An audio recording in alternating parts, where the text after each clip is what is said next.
बहुत महत्वपूर्ण है, क्योंकि आज हम लेकर आए हैं फोर्सेप्स डिलीवरी के बारे में। आप लोग फोर्सेप्स डिलीवरी के नाम सुने होंगे, तो उसी के बारे में हम लोग को बताना है। साथ में फोर्सेप्स डिलीवरी की पूर्व आकांक्षा, संकेत, निषेध, प्रक्रिया एवं जटिलता सभी चीज़ें बताना है। यह क्वेश्चन 10 नंबर में पूछेगा, ठीक है। फोर्सेप्स डिलीवरी हो या इसी को जो है हम लोग क्या बोलते हैं, ऑब्स्ट्रक्टिव फोर्सेप्स बोलते हैं, ठीक है। ऑब्स्ट्रक्टिव फोर्सेप्स या फोर्सेप्स क्या होता है, समझ गए। इसको टाइप्स और एक्शन को बताना है, ठीक है। चलिए सबसे पहले हम फोर्सेप्स डिलीवरी को समझते हैं। माय डियर, देखिए, जब कोई व्यक्ति को शिशु, जब बच्चा जन्म लेने वाला होता है किसी महिला का, तो उस समय एक जो है उपकरण होता है। यह एक उपकरण होता है। फोर्सेप्स क्या है, यह एक उपकरण होता है। यह एक चिमटा टाइप के होता है, ठीक है। इसका आकृति जो है कर्व शेप में होता है, मतलब मुड़ा हुआ शेप में होता है। और यह जो होता है, ठीक है, कुछ इस प्रकार से जो है यह शेप में होता है। और यह दोनों जो होता है ना, यह दोनों वाला जो होता है, यह क्या होता है, इससे पकड़ के चिमटी फोर्सेप्स इसीलिए कहा जाता है क्योंकि इस दोनों साइड से पकड़ के शिशु के गर्दन, सिर को पकड़ के बाहर जो है निकाला जाता है यूट्रस से, ठीक है, सर्विक्स से होते हुए इस चिमटा के द्वारा सिर को पकड़कर दोनों साइड से और निकाला जाता है बाहर शिशु को, ठीक है। तो यही जो है फोर्सेप्स डिलीवरी होता है, समझ गए। समझिए, प्रसव की यह एक विधि है जिसमें चिमटी यानी फोर्सेप्स का उपयोग करके भ्रूण का सिर पकड़ के बिना उससे चोट व नुकसान पहुंचाए भ्रूण को पूरा बाहर निकाला जाता है। क्या समझे, यह एक प्रसव की विधि है, मतलब यह एक डिलीवरी कराने की विधि है। जैसे आप लोग जानते हैं कितना को चीरा लगाया जाता है, सर्जरी किया जाता है, ठीक है, कितना को एपिजियोटोमी किया जाता है, कितना को नॉर्मल हो जाता है, ठीक है। और इन सब चीज़ों में अगर मान गए किसी को कई बार जो है हो चुका है डिलीवरी, सिजेरियन करके जो है कई बार हो चुका है डिलीवरी, और फिर भी जो है उसका बच्चा जन्म लेने वाला है, तो उस कंडीशन में उससे फोर्सेप्स डिलीवरी कराया जाता है, ठीक है, समझ गए। तो यही है, यह एक प्रसव कराने की विधि है, ठीक है ना, जिसका उपयोग जो है भ्रूण जो होता है, फीटल जो है, उसके सिर को पकड़कर इस फोर्सेप्स के द्वारा, इस चिमटी के द्वारा भ्रूण के सिर को पकड़कर बिना किसी चोट या बिना किसी नुकसान पहुंचाए हुए जो है भ्रूण को पूरा बाहर निकाला जाता है, ठीक है, निकाला जाता है। चिमटी प्रसव फोर्सेप्स डिलीवरी कहलाती है। और यही जो है शिशु को बाहर निकालना जो है चिमटी प्रसव या फोर्सेप्स डिलीवरी कहलाती है। कोई दिक्कत नहीं, आगे चलिए। चिमटी प्रसव के उपयोग से उदरीय प्रसव की संभावनाओं को न्यूनतम किया जाता है, ठीक है। चिमटी प्रसव के उपयोग से उदरीय प्रसव की संभावना को न्यूनतम किया जाता है। समझ रहे हैं चीज़ों को। चलिए, अब ये जो फोर्सेप्स डिलीवरी है, इसके उपयोग से जो उदरीय पेट खोल के जो किया जाता है, बच्चे का जन्म दिया जाता है, उससे संभावना को कम किया जाता है, न्यूनतम किया जाता है। तो ये फायदेमंद होता है, ठीक है। चिमटी फोर्सेप्स मतलब चिमटी एक प्रकार का उपकरण है। समझिए, चिमटी एक प्रकार का क्या है, उपकरण है, ठीक है, जो प्रसव की प्रक्रिया के समय शिशु के सिर की डिलीवरी के लिए प्रयोग में लाया जाता है। इस चिमटी के जो है दोनों ब्लेड कर्व होते हैं, मतलब मुड़ा हुआ होता है। चिमटी के समान प्रकार निम्न है। आपको पता होना चाहिए फोर्सेप्स क्या है, यह एक उपकरण है। देख लीजिए, यही आपका फोर्सेप्स है, ठीक है, यही उपकरण फोर्सेप्स है। अब यह दोनों तरफ से जो है चिमटा टाइप का होता है। यहाँ पे एक हैंडल होता है जिसको पकड़ा जाता है हाथे से, ठीक है, और यही फोर्सेप्स है जिसको कर्व टाइप का है, दोनों साइड से होता है, और शिशु के सिर को जो है बाहर निकालने के लिए इसका उपयोग जो है किया जाता है, ठीक है। भ्रूण के सिर को बाहर इस चिमटी के जरिए निकाला जाता है, डिलीवरी कराने के लिए इसका उपयोग किया जाता है, ठीक है। देख सकते हैं इसी प्रकार से सिर को पकड़ कर जो है खींचा जाता है यूट्रस से बाहर, ठीक है ना। ये हो गया। अब यहाँ पे देख लीजिए, इसके अलग अलग प्रकार होते हैं। ये फोर्सेप्स के अलग अलग प्रकार होते हैं। एक होता है लॉन्ग कर्व फोर्सेप्स, ठीक है, एक होता है लॉन्ग कर्व फोर्सेप्स। यह तुलनात्मक हल्की तथा 15 इंच से थोड़ी सी छोटी रहती है। प्रत्येक चिमटी में 2 ब्लेड, एक लॉक, एक सैक, एक हैंडल व एक्सिस ट्रैक्शन डिवाइस होता है। उदाहरण dash long curve obstructive forceps, ठीक है। देखिए, आपके लॉन्ग कर्व जो फोर्सेप्स है, इसमें जो कर्व वाला भाग है, मतलब मैं आपको अभी यहाँ पे दिखाता हूँ, ये जो कर्व वाला भाग है, ये वाला जो भाग है यही कर्व होता है, तो यह लॉन्ग होता है। कुछ ऐसे फोर्सेप्स होते हैं जहाँ पे ये कर्व वाला भाग लंबा होता है, ठीक है, यह जो है लंबा होता है। होता है, समझ गए। तो इसीलिए इसे लॉन्ग कर्व फॉरसेप्स कहते हैं। यह जो है 15 इंच से थोड़ी सी छोटी रहती है। प्रत्येक चिमटी ब्लेड, ये जो भाग आप लोग देखे हैं ना, यह प्रत्येक जो है ब्लेड का पतला बना होता है। इसमें 2 ब्लेड होते हैं दोनों साइड से, एक लॉक होता है, इसमें एक सैक होता है और एक हैंडल होता है, ठीक है। और इसमें एक्सिस ट्रैक्शन डिवाइस होता है, उदाहरण के लिए डेस लॉन्ग कर्व ऑब्स्ट्रक्टिव फॉरसेप्स, ठीक है। दूसरा है एक्सिस ट्रैक्शन फॉरसेप्स। यह लंबी घुमावदार चिमटी होती है जिसमें अतिरिक्त एक्सिस ट्रैक्शन मैकेनिज्म फिटिंग लगी होती है। अब यह एक्सिस ट्रैक्शन जो फॉरसेप्स है यह घुमावदार होता है, ठीक है, लंबी और घुमावदार होता है यह, ठीक है। यह चिमटी यानी फॉरसेप्स होता है जिसमें अतिरिक्त जो है एक्सिस ट्रैक्शन मैकेनिज्म जो है फिट रहता है, ठीक है। तो इसीलिए एक्सिस ट्रैक्शन इसे कहा जाता है क्योंकि इसमें अतिरिक्त जो है एक्सिस ट्रैक्शन मैकेनिज्म फिट रहता है, ठीक है। तीसरा है ब्राइगले शॉर्ट फॉरसेप्स, ठीक है। ब्राइडले है और एक किनलैंड फॉरसेप्स है, ठीक है। यह चिमटी लंबाई में अपेक्षाकृत छोटी होती है तथा वजन में भी हल्की होती है।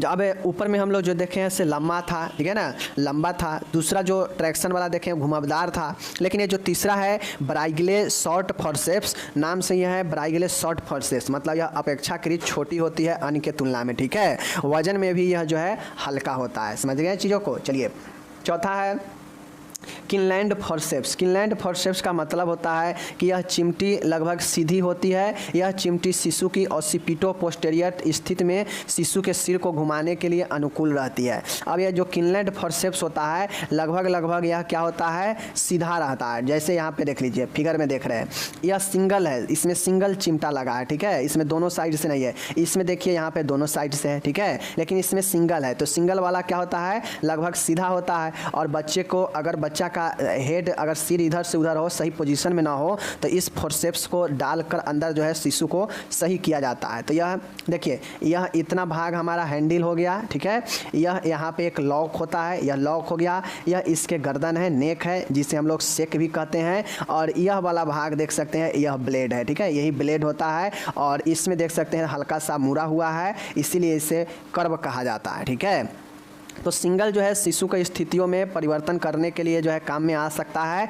और जो डबल वाला होता है यह से हम डिलीवरी करा सकते हैं। अब ये देख सकते हैं दोनों सिरा है। अब इसको हैंडल रखेंगे और इसको चापेंगे तो क्या होगा, सटेगा। तो शिशु के जो है मस्तिष्क में इसको फिट कर देंगे और जांच के शिशु को जो है सिर को बाहर खींचते हैं, ठीक है। बाकी वही है, ये हैंडल है, ये आपका लॉक होता है, यहाँ पे नेक है और यह ब्लेड है और यह कर्व है, सेफेलिक कर्व है और यह पेल्विक कर्व है, ठीक है। इसको ध्यान में दीजिएगा। तो यही हमारा उपकरण क्या होता है, फॉरसेप्स होता है, यानी चिमटी होती है, ठीक है। और इसी के द्वारा अगर डिलीवरी कराया जाता है तो उसे फॉरसेप्स डिलीवरी कहते हैं, ठीक है।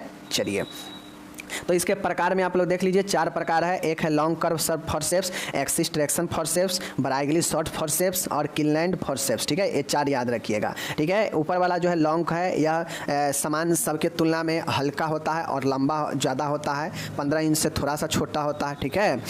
दूसरा है एक्सिस ट्रैक्शन, तो इसमें अतिरिक्त जो है एक्सिस ट्रैक्शन जो है मैकेनिज्म में फिट रहता है, इसीलिए इसे एक्सिस ट्रैक्शन कहते हैं।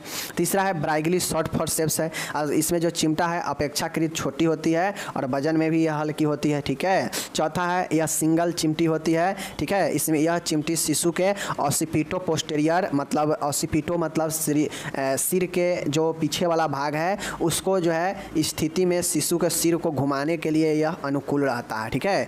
सिंगल वाला से डिलीवरी होना संभव नहीं है, ये चीज़ें समझिए। बाकी यह जो डबल वाला है, यही चिमटा जो डबल चिमटा में है, इससे डिलीवरी होना आसान है, जबकि यह किनलैंड वाला से उतना आसान नहीं होता है। इसको शिशु के स्थिति को सही करने के लिए इसका इस्तेमाल किया जाता है। बाकी दोनों फॉरसेप्स ही हैं, ठीक है, कोई दिक्कत नहीं। अब चिमटी की क्या काम है, या चिमटी की क्या एक्शन है, या कैसे काम करता है। यह मुख्य रूप से शिशु के सिर पर खिंचाव ट्रैक्शन करती है, या शिशु के सिर पर मजबूत पकड़ के लिए दबाव बनाती है, परंतु इससे कोई क्षति नहीं होती है। माय डियर, यह काम ऐसे करता है कि यह शिशु के सिर को क्या करता है, पकड़ता है, दोनों का जो चिमटी होती है अपने अंदर पकड़ता है, ठीक है। और पकड़ने के बाद यह जो है खिंचाव के लिए यह काम करती है, ठीक है। यह शिशु के सिर को खींचता है। खींचता कैसे है, क्योंकि यह जो चिमटी वाला ऊपर का भाग है वह पकड़ता है शिशु को, सिर को, और अपने अंदर दबा कर खींचता है, ठीक है। तो यही जो है इससे कोई क्षति नहीं होता है क्योंकि यह खुद जो है हल्का होता है, समझ रहे हैं। चिमटी शिशु देख लीजिए, चिमटी फॉरसेप्स को शिशु के सिर को घुमाने में काम आती है। विशेष रूप से किनलैंड फॉरसेप्स ये गर्भाशय के संकुचनों को तीव्र करने के लिए उत्तेजित करती है। अब जो किनलैंड फॉरसेप्स है यानी सिंगल कर्व वाला, यह सिंगल कर्व वाला मुख्यतः रूप से यह सिर को घुमाने के लिए जो है काम में आती है और जो है यूट्रस के कंट्रैक्शन संकुचन को भी उत्तेजित करता है, समझ गए। तो किनलैंड फॉरसेप्स जिसको अगर यूट्रस में कंट्रैक्शन ना हो तो उसको भी यह संकुचन करवा सकता है और साथ में चिमटा जो है सिर को घुमा भी सकता है इधर से उधर, समझ रहे हैं। आगे चलिए, तो यही कुछ काम होता है, समझ लीजिए। एक तो होता है दबाव बना के मजबूत पकड़ बनाता है और शिशु को खींचने के लिए काम में आता है, लेकिन इससे कोई क्षति नहीं होता है। और एक होता है कि शिशु के सिर को घुमाने के लिए काम में आता है और यूट्रस पर कंट्रैक्शन बढ़ाने के लिए काम में आता है, ठीक है। तो इसका यही काम है, यही एक्शन है चिमटी का, समझ गए। चिमटी प्रसर्व देख लीजिए, pre requested for forceps delivery, मतलब पूर्व आकांक्षाएं, चिमटी प्रसर्व की पूर्व आकांक्षाएं, ठीक है। यह जो है कैसे जो है पूर्व में आकांक्षा जो है पूर्व आकांक्षाएं कैसे हो जाता है कि चिमटी प्रसर्व जो है पता कैसे चल जाता है कि चिमटी प्रसर्व करना है। सर्विक्स विस्तारित हो, झिल्लियाँ फटी हुई हो, प्रस्तुति जो है अनुकूल हो, ठीक है, गर्भाशय संकुचन हो, शिशु जीवित होना चाहिए, ठीक है। यह सब जो है पूर्व आकांक्षा में आता है किसके, फॉरसेप्स के। सर्विक्स विस्तारित हो, झिल्लियाँ फटी हुई हो, प्रस्तुति अनुकूल हो, गर्भाशय संकुचन हो, शिशु जीवित होना चाहिए, तभी यह जो है आपके आकांक्षाएं सही होंगे और फॉरसेप्स डिलीवरी आप उपयोग कर सकते हैं। ये सब कंडीशन में सर्विक्स विस्तारित हो, झिल्लियाँ फटी हुई हो, प्रस्तुति अनुकूल हो, गर्भाशय संकुचन हो, शिशु जीवित होना चाहिए और इन सब कंडीशन में ही जो है आपके यह चीज़ें होते हैं। मिडवाइफ का अनुभव तथा कुशल होना, परिजनों से लिखित सहमति जो है, ये सब जो है आपके ये चीज़ें हैं। लिखित सहमति परिजन से लेना चाहिए। जो मिडवाइफ है जो ये प्रसव जो फॉरसेप्स डिलीवरी करवाएगी उससे कुशल और अनुभवी होना चाहिए, परिजनों से लिखित सहमति प्राप्त करना चाहिए, ठीक है। इन सब कंडीशन में ही जो है आप फॉरसेप्स डिलीवरी करवा सकते हैं, समझ गए। तो यह अनुमान पूर्वाकांक्षा हो गया। फॉरसेप्स प्रयोग के संदेश, इंडेक्शन फॉर ऑब्स्ट्रैक्ट जो है फॉरसेप्स, मतलब कब संकेत करता है कि पेशेंट में फॉरसेप्स डिलीवरी करवानी है, ठीक है। चलिए इसके संकेत इंडेक्शन को देखते हैं। इंडेक्शन में प्रसव की द्वितीय अवस्था में प्रगति न होना। अगर कोई डिलीवरी है और हम लोग पढ़ चुके हैं कि डिलीवरी लेबर जो है तीन जो है कंडीशन में होता है, फर्स्ट अवस्था, ठीक है, दूसरे तीसरे, 3 स्टेज में पढ़े हैं। तो जब किसी का लेबर जो है द्वितीय अवस्था में नहीं जा रहा हो, मतलब शिशु का सिर बाहर नहीं निकल रहा हो, तो जो है ये इंडेक्शन करता है कि फॉरसेप्स डिलीवरी के द्वारा शिशु के सिर को बाहर निकाला जाए, पहला कंडीशन। दूसरा संकेत करता है हाइपोटोनिक यूट्रस, यूट्रस का जो संकुचन हो वह जो है कम हो, ठीक है ना, संकुचन कम हो तो जो है फॉरसेप्स डिलीवरी का इस्तेमाल किया जाता है। फीटल में कोई विकार हो, फीटल में जो है शिशु का कोई संभावना है समस्या का, तो उस कंडीशन में हो सकता है। मैटरनल फैटिग, माता में जो है थकान चक्कर आना, इस कंडीशन में ये चीज़ें हो सकता है। पूर्व में कोई सिजेरियन सेक्शन द्वारा जो है बच्चा हो चुका है, उस कंडीशन में भी ये हो सकता है। प्रसव का अगर अवधि लंबा है, प्रोलॉन्ग हो चुका है, तो उस कंडीशन में भी यह फॉरसेप्स का इस्तेमाल हो सकता है। प्रोलैप्स कॉर्ड, ठीक है ना, कोल्ड प्रोलैप्स आप लोग को पता है कि सबसे पहले शिशु के सर के बाहर जो है नाभि ही जो है आ जाए, तो इस कंडीशन में भी होगा। नितंब प्रस्तुति ब्रीच प्रेजेंटेशन के दौरान बाद में आने वाले सिर को संभालने के लिए, तो यह सब जो है आपके इंडेक्शन देता है, ठीक है। प्रसव के द्वितीय अवस्था चालू न होने पर, हाइपोटोनिक यूट्रस में, फीटल डिस्ट्रेस में, मैटरनल फैटिग में, पूर्व में कोई सिजेरियन सेक्शन हुआ हो, प्रसव की अवधि लंबी चल रहा हो, प्रोलैप्स कॉर्ड जो है प्रोलैप्स कर गया हो, ठीक है, और इन सभी कंडीशन में ब्रीच प्रेजेंटेशन के दौरान बाद में आने वाले सिर को संभालने के लिए, तो इन सब कंडीशन में इंडेक्स करता है, इंडेक्शन देता है कि आप फॉरसेप्स का इस्तेमाल फॉरसेप्स डिलीवरी करवा सकते हैं इन सब इंडेक्शन में, ठीक है। ये सब इंडेक्शन है। अब कब नहीं करवाना चाहिए, कंट्रा, ठीक है ना, कंट्रा इंडिक्शन, ठीक है ना, कंट्रा इंडिक्शन जो है कब, मतलब निषेध, कब जो है फॉरसेप्स डिलीवरी नहीं करवानी चाहिए। तो अगर सर्विक्स डिलाइटेड ना हो रहा हो तो उस कंडीशन में नहीं कराएंगे। अगर सर्विक्स पूर्ण रूप से अगर फैल गया रहेगा तो ही जो है हम इसका इस्तेमाल करेंगे फॉरसेप्स का। अगर सर्विक्स में डिलेशन नहीं हो रहा हो तो हम नहीं उपयोग करेंगे, ठीक है। पेल्विक जो है संकीर्ण हो, मतलब पेल्विक जो है संकीर्ण हो, उसमें फ्लोटिंग हेड जो है फ्लोटिंग हो, ठीक है। यूटेराइन कंट्रैक्शन कम हो, मतलब गर्भाशय संकुचन कम हो, ठीक है। कुप्रस्तुति जैसे भौं प्रस्तुति आदि जो है, अगर कुप्रस्तुति रहता है, सिर के जगह पर कोई और प्रस्तुति रहेगा तो फिर जो है नहीं हम फोर्सेप्स का इस्तेमाल करते हैं। तो ये सब कंडीशन में आप फोर्सेप्स का इस्तेमाल नहीं कर सकते हैं, जैसे सर्विक्स डिलेटेड न होना, संकीर्ण श्रोणि, फ्लोटिंग हेड, यूटेराइन कंट्रैक्शन कम होना, कुप्रस्तुति यानी माल पोजीशन जैसे भौं प्रस्तुति, ये सब में जो है आप फोर्सेप्स का इस्तेमाल नहीं कर सकते हैं, ठीक है। आगे चलिए, अब है प्रक्रिया कि किन प्रक्रिया में कैसे कैसे प्रोसीड्यूर जो है हम फोर्सेप्स कैसे कैसे जो है अप्लाई करेंगे, प्रोसीड्यूर कैसे है देख लीजिए। स्त्री और उसके परिजनों को फोर्सेप्स डिलीवरी के बारे में जानकारी दे व मनोवैज्ञानिक सहारा दे। अब मान गए पेशेंट के आप जो है फोर्सेप्स डिलीवरी करने का सभी चीज़ें देख लिए, अब आप प्रोसीड्यूर में जाते हैं तो आप परिजनों को जानकारी देते हैं फोर्सेप्स डिलीवरी के बारे में, मनोवैज्ञानिक सहारा प्रदान करते हैं, पहला पॉइंट। दूसरा पॉइंट है परिजन से लिखित सहमति प्राप्त ले, क्योंकि हो सकता है पेशेंट के साथ कोई प्रॉब्लम आए, ठीक है ना। तीसरा है प्रसव से पहले रोगी को मूत्राशय खाली करने के लिए कहना चाहिए। अब जब भी फोर्सेप्स का इस्तेमाल करके आप डिलीवरी करवाने जा रहे हैं तो सबसे पहले आपको ब्लेडर को खाली करवानी चाहिए, ठीक है, मूत्राशय को। चौथा है फोर्सेप्स डिलीवरी से पहले रोगी को लोकल एनेस्थेसिया दिया जाता है, जैसे 10 ml लिंडोकेन या जाइलोकेन दिए जाते हैं। फोर्सेप्स डिलीवरी से पहले रोगी को एनेस्थेसिया दिया जाता है और यह एनेस्थेसिया सुन्नपन उत्पन्न करता है जिससे मरीज को पेन नहीं होता है, ठीक है। तो 10 ml लिंडोकेन या जाइलोकेन दिए जाते हैं, ओके। पाँचवा है फोर्सेप्स डिलीवरी कुशल व प्रशिक्षित मिडवाइफ द्वारा ही किया जाना चाहिए व लेबर रूम में प्रस्तुति विशेषज्ञ व बाल रोग विशेषज्ञ की उपस्थिति भी अवश्य होनी चाहिए। अब यहाँ पे कहता है फोर्सेप्स डिलीवरी एक कुशल और प्रशिक्षित मिडवाइफ यानी नर्स के द्वारा ही किया जाना चाहिए व लेबर रूम में प्रस्तुति रोग जो लेडीज़ होती है प्रस्तुति रोग के और जो बाल रोग होते हैं बाल रोग विशेषज्ञ उनका उपस्थिति होना जरूरी होता है, क्योंकि अगर बच्चा में कोई जटिलता देखा जाएगा तो तुरंत डॉक्टर उसको रहेंगे तो देखभाल करेंगे। अगर महिला को कोई जो है प्रॉब्लम हो रहा है तो डायरेक्ट जो है प्रस्तुति महिला वहाँ पे रहेगी तो देखभाल करेगी, ठीक है। छठा है फोर्सेप्स डिलीवरी के समय सख्त विसंक्रमित तकनीक का ही इस्तेमाल हो, ये तो सब चीज़ में होता है, समझ रहे हैं। चलिए आगे, योनि परीक्षण के द्वारा ग्रीवा विस्फारण व प्रस्तुति भाग को नोट करना चाहिए। अब आप फोर्सेप्स डिलीवरी करने जा रहे हैं तो आपको ये पता होना चाहिए कि सर्विक्स का डिलेशन कितना हुआ, प्रस्तुति भाग कितना निकला है, इसको नोट करें, ठीक है। आठवां है भ्रूण के आकार के अनुसार चिमटी का चयन करें। अब भ्रूण का आकार कैसा है, छोटा है बड़ा है, तो इसके आकार के अनुसार जो है आप फोर्सेप्स का चयन करेंगे, चिमटी का चयन करेंगे, ठीक है।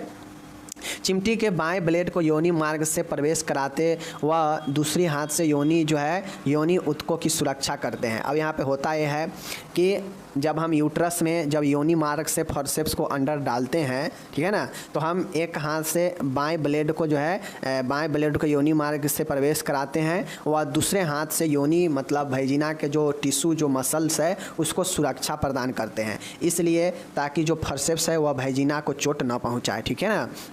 10वां है इसी प्रकार दाएं ब्लेड को प्रवेश कराए। इसी प्रकार क्या करते हैं, दाएं ब्लेड को भी जो है प्रवेश कराए। देखिए होता यह है कि ये भी कर्व शेप में एक ये ब्लड हो गया, ठीक है, और एक आपका ये भी जो है ब्लड होता है, सॉरी ब्लेड होता है। अब ये दोनों ब्लेड अलग अलग होते हैं। पहले इस ब्लेड को क्या किया जाता है, पहले जो है बायां वाला दाएं ब्लेड को प्रवेश कराया जाता है, ठीक है। पहले बाएं ब्लेड को जो है क्या करा जाएगा, प्रवेश करा दिया जाएगा, और बाएं ब्लेड को जब प्रवेश करा दिया जाएगा तो एक हाथ से जो है वैजिनल टिश्यू को रक्षा किया जाएगा।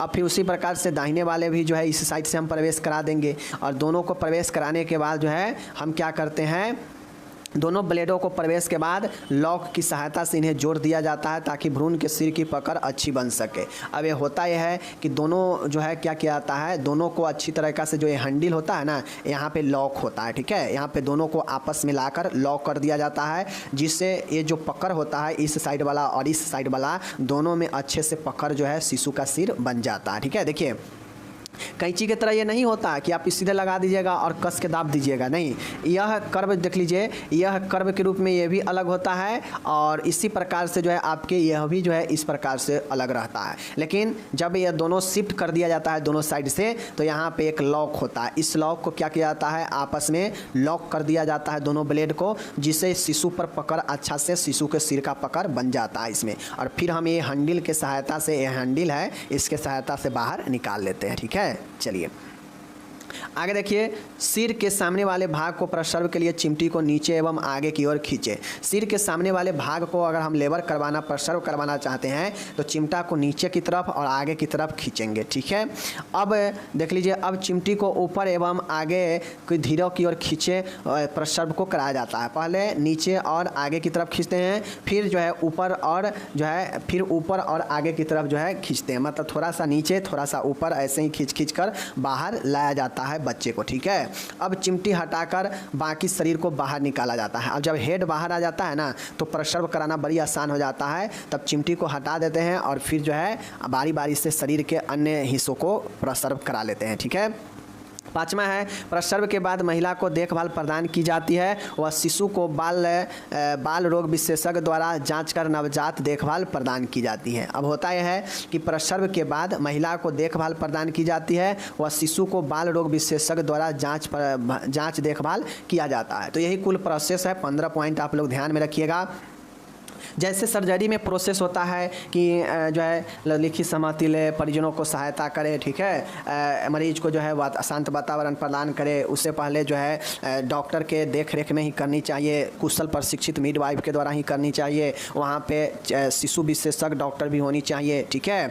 अब चिमटा लेते हैं, चिमटा में जो भी इस्तेमाल करते हैं बिल्कुल सख्त भी संक्रमित तरीका से होना चाहिए। पहले बाएँ वाले चिमटे को प्रवेश कराएंगे, ठीक है ना, योनि मार्ग से, फिर दाहिने वाले चिमटे को प्रवेश कराएंगे और दोनों चिमटे को प्रवेश कराने के बाद लॉक कर देते हैं लॉक की सहायता से। और फिर जो है लॉक करने से होता है कि जो बच्चे पर अच्छा पकड़ होता है वह दोनों चिमटे से अच्छे पकड़ बन जाता है। और फिर धीरे धीरे जो है पहले आगे फिर पीछे करके फिर दूसरे पॉइंट में ऊपर और आगे करके जो है ऐसे ही आगे पीछे और ऊपर नीचे कर के बच्चे के सिर को बाहर निकाला जाता है फोर्सेप्स चिमटी के द्वारा। और जब निकल जाता है सिर बाहर तो चिमटी को हटा देते हैं फोर्सेप्स को, और फिर जो है धीरे धीरे हम संपूर्ण शरीर को प्रसर्व करा लेते हैं, ठीक है। और यही जो है हमारा क्या होता है, सारा का सारा फोर्सेप्स का सारा के सारा पॉइंट हो गया। अब इसका कॉम्प्लिकेशन जटिलता क्या होता है आपके सामने में है। मान गए फोर्सेप्स डिलीवरी करवा रहे हैं, ठीक है, तो ये फोर्सेप्स डिलीवरी की क्या हानियाँ, क्या जटिलता होता है।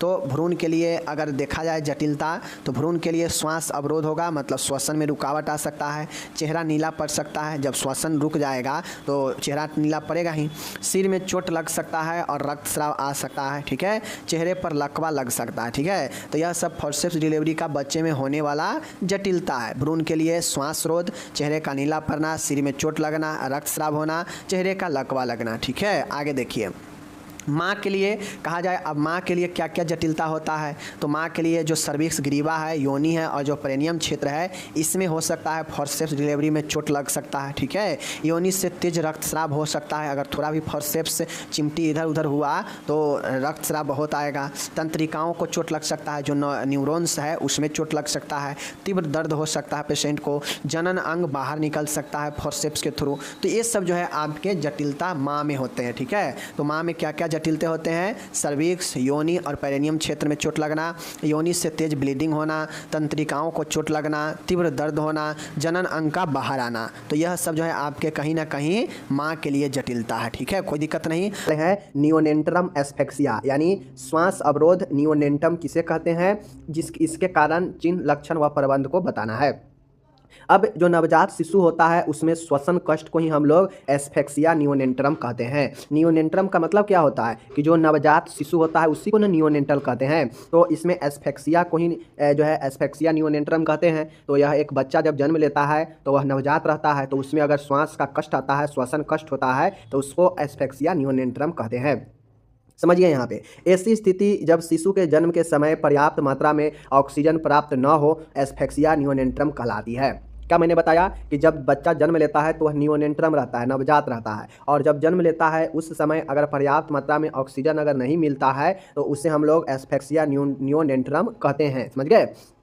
यह जानलेवा सिद्ध हो सकती है। अब यह जो होता है जानलेवा सिद्ध हो सकता है, क्योंकि ऑक्सीजन नहीं मिलेगा तो डेथ हो ही जाएगा ना। तो देश में नवजात की मृत्यु का एक प्रमुख कारण श्वास अवरोध है, यानी जो है एस्फेक्सिया है। समझ गए। इसे पेरिनेंटल एस्फेक्सिया व बर्थ एस्फेक्सिया के नाम से भी जाना जाता है। इसे जो है पेरीनेटल मतलब जन्म के दौरान श्वास अवरोध या बर्थ एस्फेक्सिया या इसी को नियोनेटल एस्फेक्सिया कहते हैं कि जब बच्चा जन्म लेता है तो उस समय भारी ऑक्सीजन की पर्याप्त मात्रा में कमी हो जाता है, जिसके कारण जो है श्वास का अवरोध हो जाता है, श्वसन में कष्ट आने लगता है श्वसन लेने में, जिससे डेथ भी हो सकता है, जानलेवा भी सिद्ध होता है ये। और देश में इसका मृत्यु दर का कारण एक प्रमुख कारण एस्फेक्सिया भी होता है, समझ गए। तो ये चीज़ को आपको ध्यान में रखना है। यहाँ पे देख लीजिए इंग्लिश में है, यहाँ पे सारा के सारा दिया गया है। अब यहाँ पे कारण देख लीजिए इसके क्या कारण होते हैं, समझ गए। ये चीज़ होने के क्या कारण होते हैं कि बच्चे के जन्म के समय श्वसन कष्ट हो सकता है। सबसे पहले बर्थ इंजरी, जन्म होते समय अगर चोट लग गया है, इंजरी कोई हो चुका है तो उससे भी यह हो चुका होता है। बच्चा भ्रूण में कोई जो है विपत्ति है, कोई डिस्ट्रेस है, समस्या है, प्री टर्म समय से पहले बच्चा जन्म ले लिया है तो एक कारण भी होता है, समझ गए। प्रसव पूर्व रक्तस्राव, अगर प्रसव से पहले बहुत ज़्यादा ब्लीडिंग हो चुका है तो यह कंडीशन होता है। कोल्ड प्रोलैप्स होता है तो उस कंडीशन में भी ये होता है, क्योंकि कोल्ड प्रोलैप्स होता है तो जो कोल्ड होता है वह भ्रंश हो जाता है, समझ गए, टूट जाता है। उच्च रक्तचाप हाइपरटेंशन भी ये जो है कारण बन सकता है, समझ गए। माँ को दी गई शामक दवाइयों का प्रभाव यानी सीडेटिव दवाइयाँ जो शांत रखता है मरीज को तो अगर डिलीवरी कराने के समय कोई शामक दवाइयाँ दिया गया है तो इसका प्रभाव भी जो है श्वास अवरोध कर सकता है, समझ गए। अपरा अपर्याप्त प्लेसेंटा इनसुफिशियंस मतलब जो अपरा होता है वह पूर्ण तरीका से जो है पर्याप्त नहीं है, अपर्याप्त है, समझ गए। अति परिपक्वता पोस्ट मैच्योरिटी, अब बच्चे में बहुत ज़्यादा मैच्योरिटी हो जाना भी जो है आपका प्रॉब्लम कर सकता है। माल प्रेजेंटेशन, बच्चा का जो प्रस्तुति होना चाहिए कि किस पोजीशन में बच्चा है, अगर उस सही पोजीशन में नहीं होगा मतलब माल पोजीशन में होगा तो वह पोजीशन भी दिक्कत करेगा, समझ गए। खराब प्रस्तुति इतिहास बैड ऑब्स्ट्रक्टिव हिस्ट्री, अब पहले कोई जो प्रस्तुति हुआ है तो उसमें खराब जो है फीलिंग, खराब जो है हिस्ट्री है महिला का तो उस कंडीशन में भी प्रॉब्लम कर सकता है। और इंट्रा यूटेरिन हाइपोक्सिया, यूटेरिन मतलब गर्भाशय के अंदर जो है ऑक्सीजन का कमी भी जो है आपको ये चीज़ें प्रॉब्लम में डाल सकता है। तो बहुत सारे कारण जो कि माँ और बच्चे दोनों से रिलेटेड हो सकता है, जो कि यहाँ पे सब के सब आपको बताया गया है, ठीक है। चाहे जन्म के समय चोट लगना हो, चाहे फीटल डिस्ट्रेस हो, चाहे जन्म से पहले समय से पहले जन्म लेना यानी प्री टर्म हो, जो है प्रसव से पहले बहुत ज़्यादा ब्लीडिंग हो, कोल्ड प्रोलैप्स हो, हाइपरटेंशन हो, समझ गए, कुछ सीडेटिव दवाइयाँ का साइड इफेक्ट हो, समझ गए, प्लेसेंटा इनसुफिशियंस हो, पोस्ट मैच्योरिटी हो मतलब अति परिपक्वता, माल पोजीशन हो, बैड ऑब्स्ट्रक्टिव हिस्ट्री हो, इंट्रा यूटेरिन हाइपोक्सिया हो, तो ये सब कारण श्वास अवरोध में हो सकता है, समझ गए। रही बात लक्षण की क्या होता है, तो लक्षण अगर किसी बच्चा जन्म लेता है और उसमें श्वास का कमी आता है, ऑक्सीजन का कमी होता है, श्वास में अवरोध आता है तो रक्त में ऑक्सीजन की कमी देखा जाता है। लक्षण में लो अपगार स्कोर, जब अपगार स्कोर चेक किया जाता है तो उसमें लो जो है इंडिकेट करता है। हृदय का मंद धड़कन, हृदय का धड़कन मंद होता है, ब्रेडिकार्डिया। पीलापन पैलोरनेस हो रहता है। नीलापन साइनोसिस होता है, क्योंकि जानते हैं ब्लड कम होगा, ऑक्सीजन कम होगा तो क्या होगा, पीलापन होगा ही शरीर, साइनोसिस नीलापन भी होगा, समझ गए ना। आगे है बॉडी में अम्लीयता ज़्यादा बढ़ेगा, एसिडोसिस, समझ गए। रक्त में कार्बन डाइऑक्साइड की अधिकता हो जाएगा, जब ऑक्सीजन कमेगा तो कार्बन डाइऑक्साइड बढ़ेगा ही बढ़ेगा। आघात भी लग सकता है, शॉक भी लग सकता है और डेथ भी हो सकता है। तो लक्षण में ये सब जो है आपके आते हैं, इस चीज़ को आपको ध्यान देकर रखना है, ठीक है। आगे है, अब लक्षण देख लिए, कारण देख लिए, अब इसका मैनेजमेंट देखिए कि नियोनेंट्रम में अगर एस्फेक्सिया होता है तो क्या जो है प्रबंध करना चाहिए आपको एज ए नर्स, ठीक है। प्रबंध में है कि महिला को गर्भावस्था में उचित प्रसव पूर्व देखभाल प्रदान करनी चाहिए। अब एक महिला है वह प्रेगनेंसी में है तो उसे एंटीनेंटल केयर, प्रसव पूर्व केयर बहुत अच्छी से करनी चाहिए। इंट्रा यूटेरिन हाइपोक्सिया मतलब गर्भाशय के अंदर ऑक्सीजन की कमी के स्थिति में महिला को ज़्यादा से ज़्यादा ऑक्सीजन प्रदान करनी चाहिए ताकि उसको बेबी को ऑक्सीजन मिल सके, ठीक है। गर्भ अवस्था के दौरान सीडेटिव ड्रग का उपयोग चिकित्सक के निर्देशानुसार ध्यानपूर्वक करना चाहिए। अब प्रेगनेंसी के दौरान अगर प्रेगनेंसी में है तो कोई भी दवाई आप ले तो सबसे पहले ध्यान दें कि डॉक्टर से बिना सजेशन के नहीं लेना चाहिए, क्योंकि इसका साइड इफेक्ट सीधा आपके बेबी पर पड़ता है, समझ गए। चौथा है उच्च जोखिमग्रस्त हाई रिस्क प्रेगनेंसी का जल्दी पता लगाकर प्रसव हेतु सभी आवश्यक तैयारी पूर्ण कर लेनी चाहिए। आपको बता चुके हैं कि हाई रिस्क जोखिम प्रेगनेंसी क्या होता है, तो अगर एक कंडीशन है किसी महिला में तो तुरंत पता लगाकर सभी आवश्यक तैयारी पूर्ण कर लेना चाहिए प्रसव के लिए, समझ गए। पाँचवा है प्रसव के दौरान समय समय पर भ्रूण की जांच करनी चाहिए, वह भ्रूण की विपत्ति की स्थिति के शीघ्र प्रसव करना चाहिए। समय समय पर भ्रूण का जांच करना चाहिए और अगर कोई फीटल डिस्ट्रेस पाए मतलब भ्रूण से संबंधित कोई विकार पाए तो उसे क्या करना चाहिए, उसे जो है शीघ्र प्रसव करा देना चाहिए। छठा है जन्म के तुरंत बाद नवजात का अपगार योग निकालना चाहिए व किसी भी प्रकार की असमानता का नोट करना चाहिए। जन्म के तुरंत 1 मिनट और 5 मिनट के अंदर जो है अपगार स्कोर निकाल कर तय करेंगे कि बच्चा किस कंडीशन में है।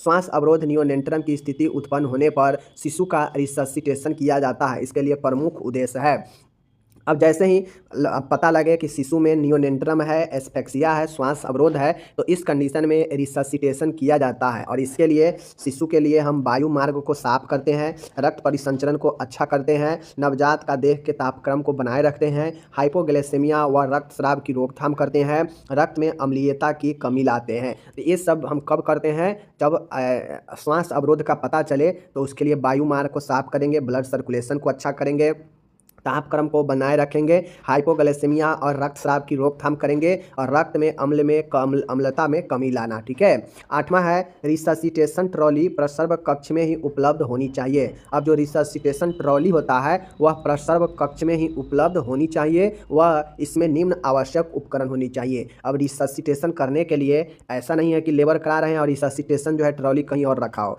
प्रसव कक्ष में ही होनी चाहिए ताकि आवश्यक पड़ने पर हम ये सारे उपकरण का इस्तेमाल कर सके। श्वसन अवरोध होने पर कौन कौन सा रहता है?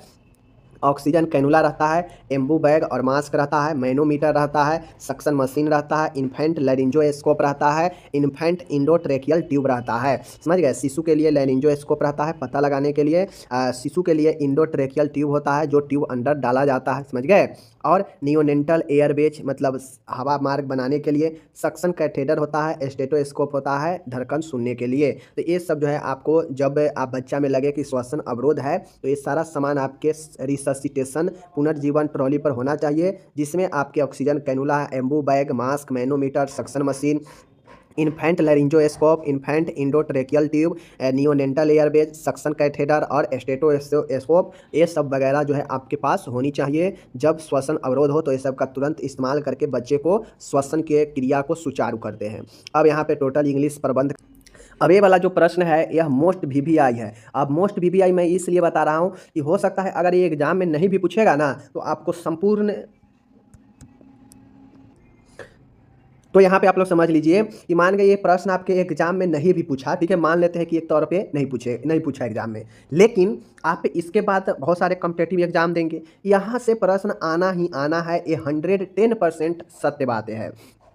तो अगर आप चाहते हैं कि गर्भ अवस्था के मुख्य हार्मोन्स के बारे में समझे तो आपके लिए मिडवाइफरी में यह बहुत ज़्यादा महत्वपूर्ण है कि आपको जो है मिडवाइफरी में कौन कौन से हार्मोन जो है प्रेगनेंसी में मुख्य रूप से भूमिका निभाता है। तो प्रेगनेंसी में मुख्य हार्मोन के बारे में जानना है तो ये वीडियो आपके लिए काफ़ी महत्वपूर्ण है।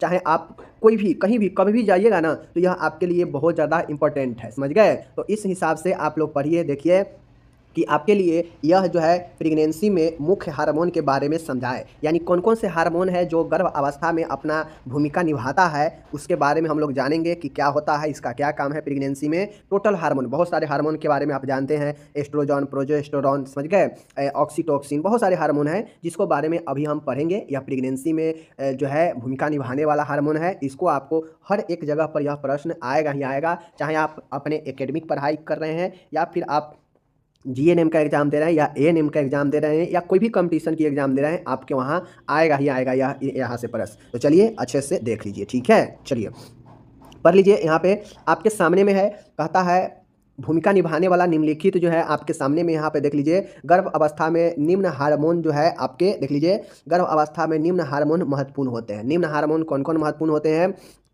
कहता है एस्ट्रोजन होता है, समझ गए, प्रोजेस्टेरोन होता है, रिलैक्सिन होता है, HCG होता है, ह्यूमन कोरियोनिक गोनेडोट्रोफिन, समझ गए, ह्यूमन कोरियोनिक गोनेडोट्रोफिन, समझ गए, गोनाडोट्रोफिन, HPL है, ह्यूमन प्लेसेंटल लैक्टोजन। तो इसको याद रखिएगा, ये 5 है, estrogen, progesterone, relaxin, HCG, HPL, HCG human chorionic gonadotropin, HPL human placental lactogen. ये चीज़ को आप लोग को समझना है। ओके, चलिए पहला हमने क्या देखा? एस्ट्रोजन, यह एक एस्टेरॉयडल हार्मोन है। ये कौन सा है? एक एस्टेरॉयडल हार्मोन है। यह प्लेसेंटा के ट्रोफोब्लास्ट परत द्वारा स्रावित होता है। यह स्रावित पदार्थ एस्ट्रोजन का पूर्ण हार्मोन प्रीक्यूर्सर होता है। माय डियर, एस्ट्रोजन जो होता है यह एक एस्टेरॉयडल हार्मोन है। फर्स्ट पॉइंट, यह प्लेसेंटा की यह प्लेसेंटा की ट्रोफोब्लास्ट परत द्वारा सिक्रेशन होता है। तो पूछेगा कि एस्ट्रोजन कहाँ से स्रावित होता है, तो प्लेसेंटा के ट्रोफोब्लास्ट परत द्वारा स्रावित होता है। ओके,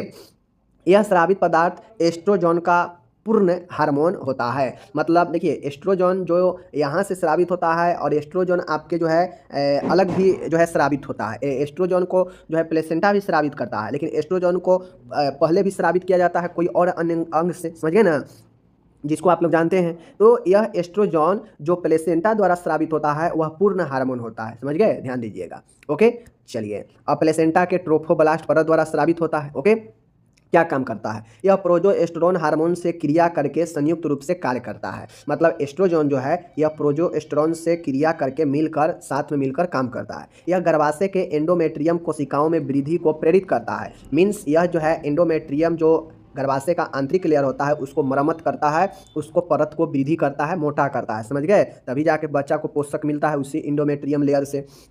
यह गर्भाशय की मांसपेशियों में वृद्धि कर रक्त आपूर्ति करता है। वही चीज़ें है कि यह गर्भाशय में मांसपेशियों के लेयर को बढ़ाता है और ब्लड सप्लाई भी जो है ब्लड सप्लाई को भी बढ़ाता है। तो एस्ट्रोजन का यही जो है आपका क्या है, काम है, जिसको आप लोग यहाँ पे समझे। आगे हम लोग अब दूसरा देखेंगे प्रोजेस्टेरोन के बारे में। यह भी एक एस्टेरॉयडल हार्मोन है और आपको पता है प्रोजेस्टेरोन और जो है आपके एस्ट्रोजन दोनों के बारे में पहले से जान रहे हैं, दोनों एक एस्टेरॉयडल हार्मोन है। इसका रासायनिक नाम 17 हाइड्रोक्सी प्रोजेस्टेरोन होता है, समझ गए, 17 हाइड्रोक्सी प्रोजेस्टेरोन होता है। इसे कार्पस लुटियस द्वारा स्रावित किया जाता है। तो प्रोजेस्टेरोन किसके द्वारा स्रावित होता है, कार्पस लुटियम द्वारा स्रावित होता है एवं 3 माह के पश्चात अपरा स्वयं इस हार्मोन को स्रावित करने लगता है।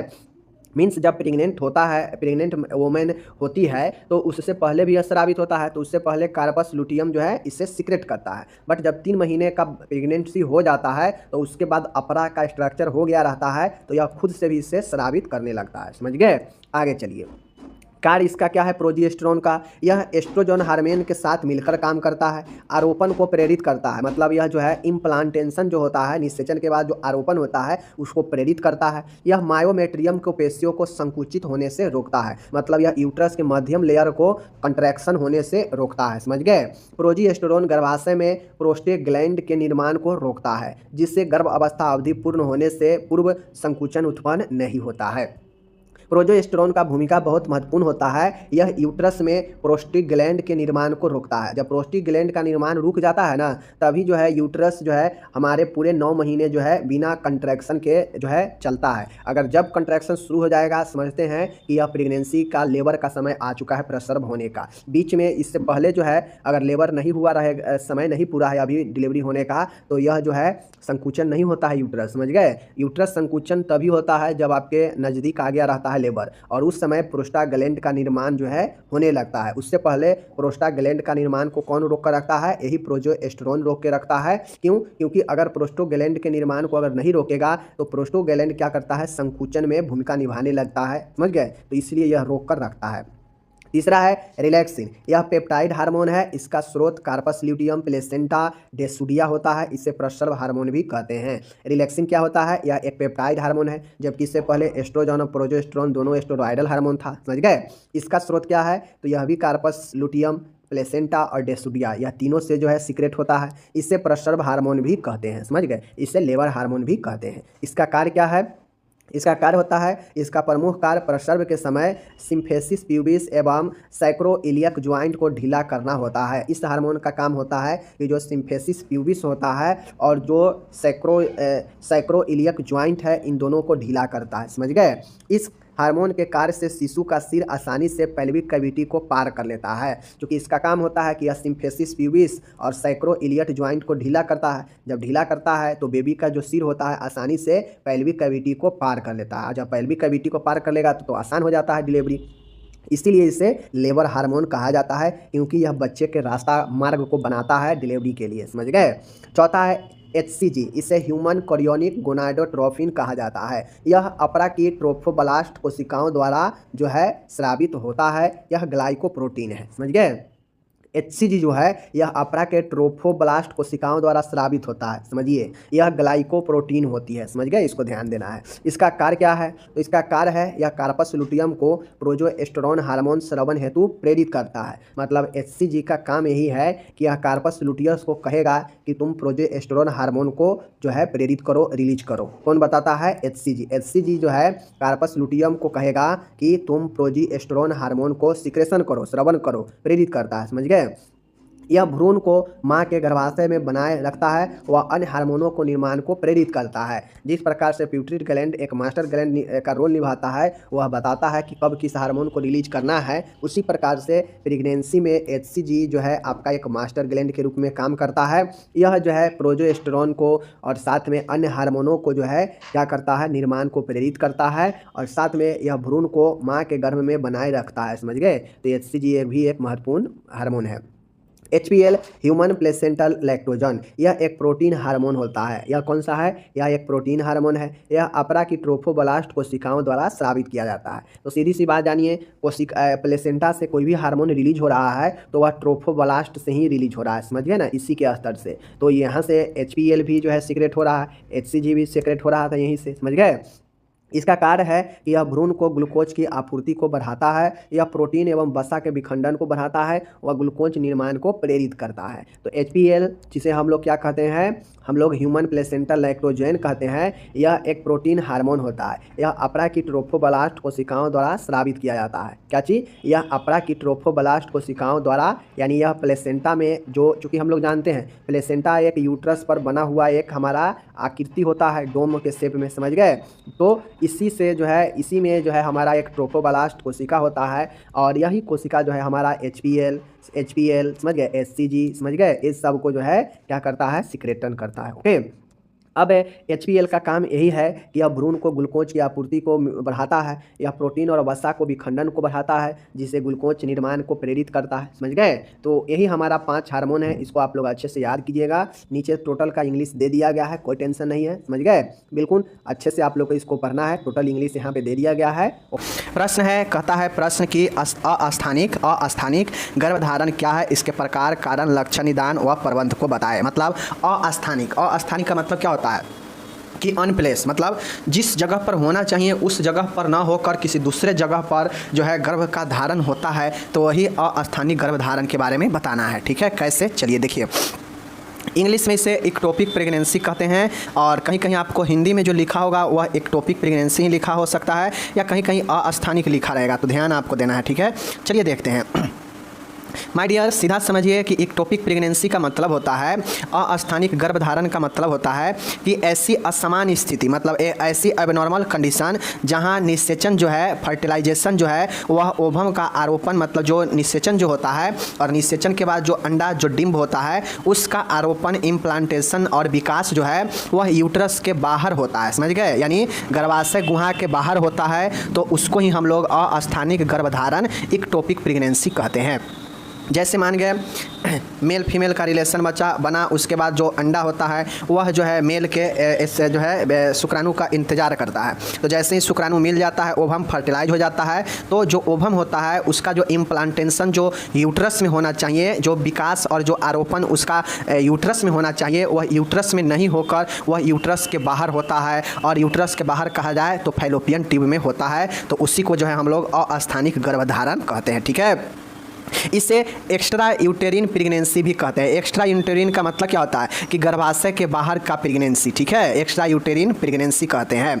अस्थानिक गर्भधारण में जो निषेचित डिंब होता है वह सामान्यतः फैलोपियन ट्यूब में आरोपित होता है। मतलब यूट्रस से बाहर होता है जो आरोपण, इम्प्लांटेशन, वह नॉर्मल जो होता है वह सामान्यतः जो है फैलोपियन ट्यूब में होता है। और फैलोपियन ट्यूब कोई जगह नहीं है आरोपण का, तो लेकिन यह फैलोपियन ट्यूब में ही बच्चा जो है धीरे धीरे विकास होने लगता है, और वहीं पर उसका जो है शिफ्ट हो जाता है। तो यह गड़बड़ हो जाता है, यह अस्थानिक हो जाता है, जबकि होना कहाँ चाहिए? यूट्रस में। तो यूट्रस से बाहर फैलोपियन ट्यूब में सामान्यतः यह आरोपण होता है डिंब का। तो यही हमारा जो है इक्टोपिक प्रेगनेंसी कहलाता है, अस्थानिक गर्भधारण कहलाता है। ओके, आगे देख लीजिए, यहाँ पे स्पष्ट रूप से फिगर में दिया गया है, यही हमारा इक्टोपिक प्रेगनेंसी है। जैसे मानिए इधर भी जो है हमारा क्या लगा रहता है, फैलोपियन ट्यूब है, और यह भी हमारा फैलोपियन ट्यूब है। यहाँ पे जो है यह ओवरी है और यह ओवरी है, ठीक है, अंडाशय, जहाँ से अंडा जो है सीक्रेट हो निकलता है।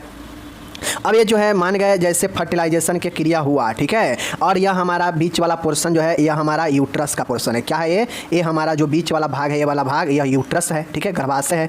अब जो बच्चा नॉर्मल तरीका से अगर आरोपण होता और बच्चा का विकास होता तो यूट्रस में होता, यूट्रस में कहीं भी होता, ठीक है ना, तो ये नॉर्मल रहता। लेकिन इक्टोपिक मतलब अस्थानिक का मतलब है कि वह यूट्रस में यहाँ नहीं होकर वह यूट्रस के बाहर फैलोपियन ट्यूब में कहीं भी जो है आरोपण हो जाता है और वहीं पे विकास होने लगता है उस ओवम, उस डिम्ब का, ठीक है। तो देख सकते हैं यहाँ पे एग्जाम्पल के तौर पर दर्शाया गया है कि यह फैलोपियन ट्यूब है और इस फैलोपियन ट्यूब में देख सकते हैं एक छोटा सा सर्किल बना हुआ है, यह अंडा है और यह फैलोपियन ट्यूब है, और ये जो है फैलोपियन ट्यूब में ही इम्प्लांट हो गया है, मतलब आरोपण हो गया है और यहीं पर इसका विकास होने लगेगा। तो यही जो है हमारा एक्टोपिक प्रेगनेंसी हो जाता है, ठीक है। इसी को जूम करके यहाँ पे देखिए बता दिया गया है, इसको जो है जूम करके यहाँ पे बता दिया गया है। ये नली जो है फैलोपियन ट्यूब है और इसी फैलोपियन ट्यूब में यह डिम्ब का विकास और डिम्ब आरोपण हो गया है, ठीक है। तो यही एक्टोपिक प्रेगनेंसी हो जाता है। जबकि नॉर्मल कहाँ पे होता है, तो यूट्रस में होता है, ठीक है, यूट्रस में आरोपण होता है और यूट्रस में ही सारा विकास वगैरह होता है। तो यही हमारा नॉर्मल होता है। लेकिन यहाँ पे होगा या यहाँ पर होगा फैलोपियन में,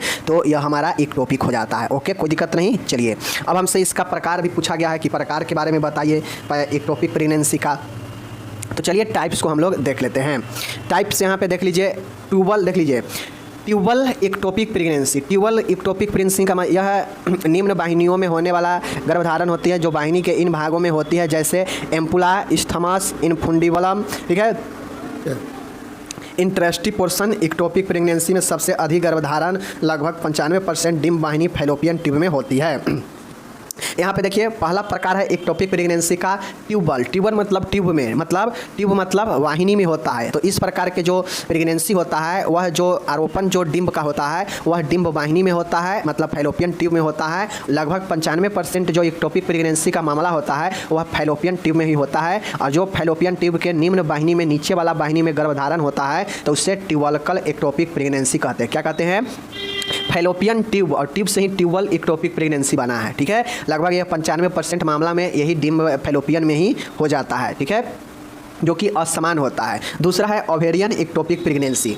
इसमें डिम्बाशय ओवरी में गर्भधारण होता है। डिम्ब निषेचन के पश्चात जो है ओवरी में रह जाता है और वहीं पर उसका विकास होता है। यह गर्भावस्था कब तक रहेगी यह वहाँ उपलब्ध स्थान के ऊपर निर्भर होता है। यह स्थान अधिकतर ओवेरियन लिगामेंट का होता है जो जेस्टेशन सैक को यूट्रस से जोड़ती है। आपको यह ओवेरियन कह रहा है। ओवेरियन का मतलब क्या होता है? ओवरी का मतलब अंडाशय।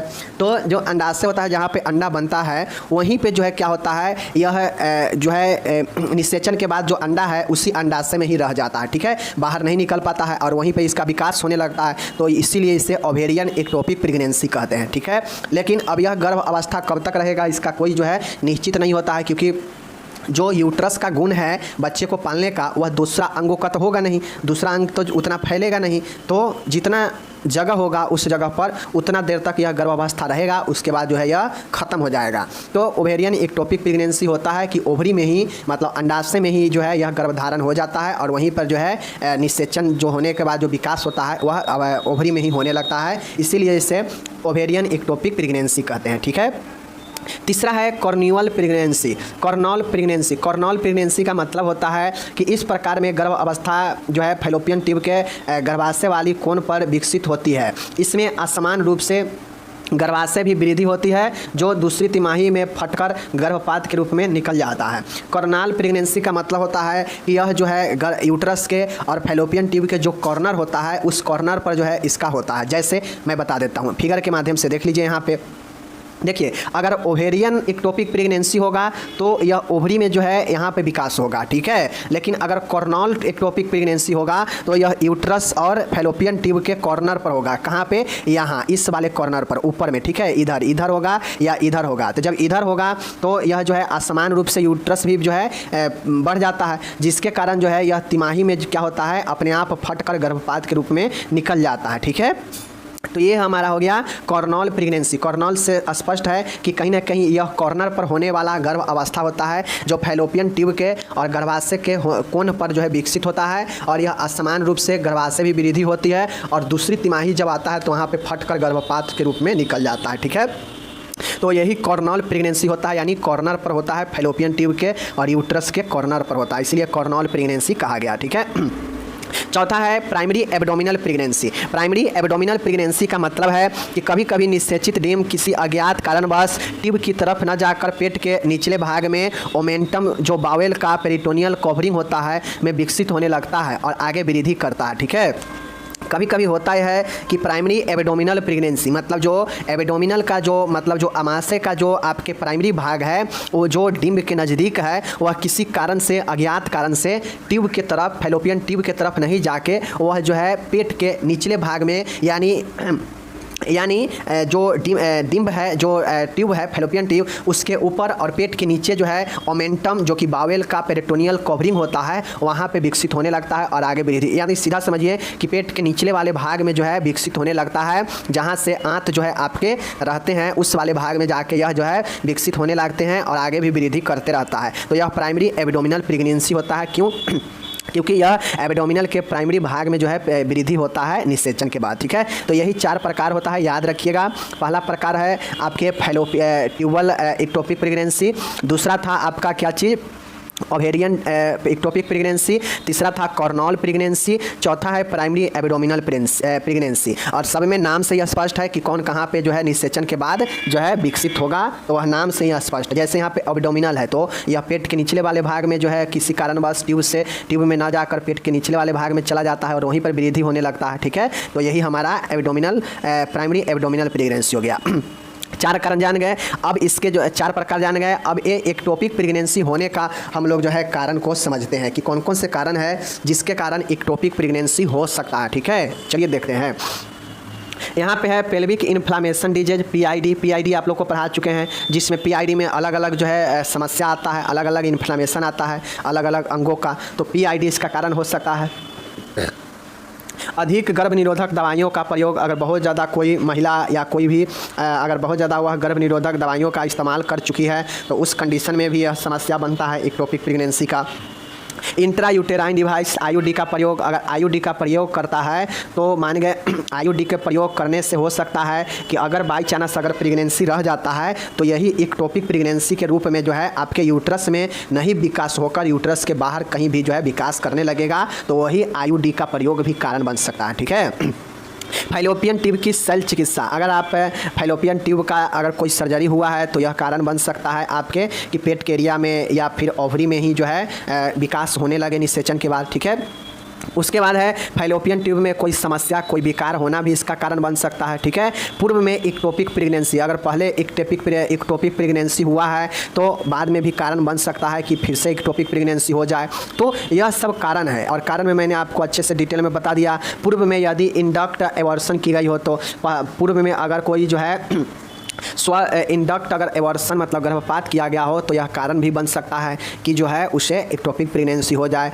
तो एक्टोपिक प्रेगनेंसी का ये सब कारण है पीआईडी, अधिक गर्भ निरोधक दवाइयों का प्रयोग करना, आईयूडी का प्रयोग, फैलोपियन ट्यूब का सर्जरी, फैलोपियन ट्यूब में कोई डिसऑर्डर होना, यह सब जो है आपके कारण बनते हैं, समझ गए, एक्टोपिक प्रेगनेंसी का। ओके, या फिर पूर्व में कोई एक्टोपिक प्रेगनेंसी हो रखा है या फिर जो है पूर्व में कोई आप जो है इंडक्ट एवर्सन करवाया गया हो, तो यह सब कारण बन सकता है क्या चीज़ में, एक्टोपिक प्रेगनेंसी में। ठीक है, अब माय डियर इसके लक्षण देखिए कि अगर मान गए यूट्रस में अगर निषेचन के बाद यूट्रस में अगर फर्टिलाइजेशन के बाद अगर यूट्रस में विकास नहीं होता है तो फिर क्या क्या जो है प्रॉब्लम होगा, यूट्रस के बाहर अगर स्थापित हो जाता है तो देखिए क्या क्या होगा। सबसे पहले मासिक चक्र में तो अनियमितता होगा ही होगा, साथ में उदरीय दर्द होगा, एब्डोमिनल पेन भी होगा। ठीक है, पेट के निचले भाग में एक तरफ को ऐंठन के साथ साथ बार बार दर्द आएगा। मतलब एक्टोपिक प्रेगनेंसी का मतलब ही है कि समान जगह से ना होकर इधर उधर कहीं पे विकास होने लगेगा, तो समझ लीजिए कि पूरे जो गर्भ अवस्था काल जो होगा वह बड़ी दुखदायक होगा। ठीक है, क्योंकि जितना कंफर्टेबल यूट्रस में बच्चा वृद्धि करेगा और महिला को कम दिक्कत होगा, उससे ज़्यादा फैलोपियन ट्यूब है या ओवरी है या एब्डोमिनल एरिया में अगर विकास होने लगेगा तो दिक्कत हो जाएगा। ठीक है, चलिए तो यही कहता है मासिक चक्र में अनियमितता, उदरीय पेन होगा ही होगा। साथ में पेट के निचले भाग में यानी इलियाइक रीजन में एक तरफ से ऐंठन होगा, बार बार दर्द होगा, उल्टी आना और जी मत चलना, ये तो आम बात है प्रेगनेंसी का। परीक्षण करने पर गर्भाशय का स्थान थोड़ा कठोर व ग्रीवा का स्थान कुछ नरम महसूस होना। अगर एग्जामिनेशन करते हैं तो यूट्रस का स्थान कठोर लगेगा, हार्ड लगेगा, जबकि सर्विक्स जो है आपको मुलायम सॉफ्ट लगेगा। रक्तस्राव के कारण शरीर पीला हो सकता है और ये जो एक्टोपिक प्रेगनेंसी होता है इसमें ब्लीडिंग होने के कारण शरीर पीला भी कारण बन सकता है। और योनि मार्ग से जो है रक्तस्राव होगा बहुत ज़्यादा, पसीना, बेचैनी, थकान, यह सब जो है लक्षण जो है प्रेगनेंसी का जो लक्षण होगा वह सब तो होगा ही होगा, बट थोड़ा सा दिक्कत, समस्या, परेशानी ज़्यादा होगा यहाँ पे, ठीक है। चलने फिरने में भी दिक्कत आएगा, ठीक है। तो ये सारे चीज़ है, गैस का, कब्ज का समस्या जो है ज़्यादा रहेगा, ये सब चीज़ें है लक्षण में होगा। निदान में क्या क्या होगा माय डियर? सबसे पहले एब्डोमिनल एग्जामिनेशन, पेट का परीक्षण किया जाएगा, रक्त का, ब्लड का एग्जामिनेशन किया जाएगा, अल्ट्रासाउंड यानी सोनोग्राफी किया जाएगा, लेप्रोस्कोपी किया जाएगा और यह सब करके जो है निदान किया जा सकता है, ठीक है। तो कोई खास नहीं है, ultrasound, abdominal examination, blood examination, sonography, laparoscopy, यह सब जो है निदान डायग्नोसिस है, ओके। अब बात आती है कि हम प्रबंध कैसे करेंगे अगर किसी को एक्टोपिक प्रेगनेंसी हो रखा है। तो मैनेजमेंट में रोगी का नियमित आपको अवलोकन करना चाहिए व जैविक चिन्हों को निरंतर जांच करनी चाहिए। मरीज को आप हमेशा ऑब्जर्वेशन करते रहेंगे, वाइटल साइन का निरंतर जांच करते रहेंगे। रोगी को पर्याप्त आराम देनी चाहिए। अगर किसी को एक्टोपिक प्रेगनेंसी है तो उसको ज़्यादा से ज़्यादा ही आराम देना चाहिए, ठीक है। दर्द होने पर एनाल्जेसिक देना चाहिए। अगर हम लोग लक्षण में देखें हैं कि एक साथ में ऐंठन भरा दर्द होगा इलियाइक रीजन में तो एनाल्जेसिक देंगे। बुखार होने पर एंटीपायरेटिक भी देंगे क्योंकि दर्द होने पर बुखार आ जाता है। उसके बाद है शॉक मतलब आघात लगने से बचने के लिए आईवी के माध्यम से बहुत ज़्यादा फ्लूइड जो है दिया जाना अनिवार्य है। यदि एनीमिया हो, ब्लड की कमी हो तो ब्लड ट्रांसफ्यूजन किया जाना चाहिए, चूँकि ऊपर अभी देखें कि ब्लड कमी हो सकता है, ओके। आगे है एक तरफ की फैलोपियन ट्यूब में बार बार गर्भधारण पर जो है सल्पिंजेक्टोमी, ठीक है, सल्पिंजेक्टोमी जो है की जाती है। फैलोपियन ट्यूब में जो है बार बार गर्भधारण होने पर सल्पिंजेक्टोमी की जाती है, ठीक है। रोगी को आवश्यकता अनुसार ऑक्सीजन प्रदान किया जाता है ऑक्सीजन कम होने पर, ठीक है। चिकित्सक निर्देशानुसार सभी दवाइयाँ समय पर देनी चाहिए। नेक्स्ट है अस्थानीय गर्भधारण के निदान के बाद लेप्रोटोमी की जाती है। इस सर्जरी को सल्पिनेक्टोमी कहते हैं। इसके द्वारा आरोपित ट्यूबल फीटस को अथवा फैलोपियन ट्यूब को भी काटकर बाहर निकाल दिया जाता है।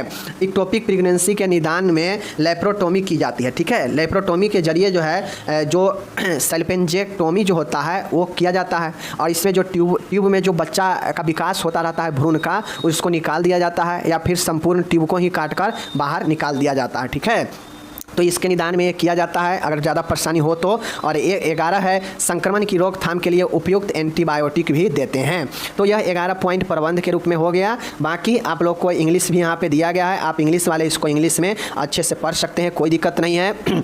टोटल चीज़ें दिया गया है, बस बहुत आसान था। आप लोग इसको सेकेंड ईयर में भी पढ़े हैं एक्टोपिक प्रेगनेंसी को, तो आपके लिए बहुत ही आसान था, एग्जाम में पूछ सकता है, इसलिए मैंने यहाँ पे पढ़ा दिया आप लोग को। अब आप लोग इसको प्रैक्टिस कीजिएगा 1 से 2 बार तो याद हो जाएगा, ओके।